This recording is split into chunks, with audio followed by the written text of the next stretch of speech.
2026 திரைப்படத்தின் வெளியீட்டிற்கு தடை கோரிய மனுவானது வாபஸ் பெறப்பட்டது. இது குறித்த கூடுதல் தகவல்களோடு இணைகிறார் நமது செய்தியாளர் மதன். தகவல்கள்.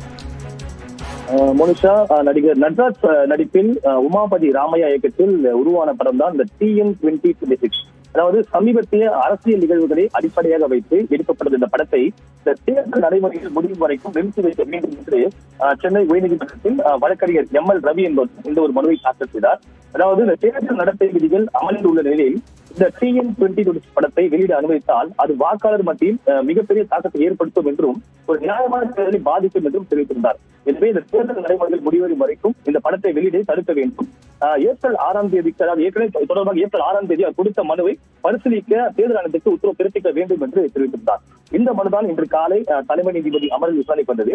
பொது மனுதாரர் தரப்பில் ஏற்கனவே இந்த படம் தற்போது வெளியாகிவிட்டதால் மேற்கொண்டு இந்த மனு செல்லத்தக்கதல்ல, எனவே தன்னுடைய மனுவை வாபஸ் பெற்றுக் கொள்வதாக தெரிவித்தார். ஏற்றுக்கொண்ட நீதிபதிகள் அந்த மனுவை வாபஸ் பெற அனுமதித்து இந்த மனுவை தற்போது தள்ளுபடி செய்து உத்தரவிட்டுள்ளார்கள். மோனிஷா, தகவல்களை பதிவு செய்தமைக்கு நன்றி மதன்.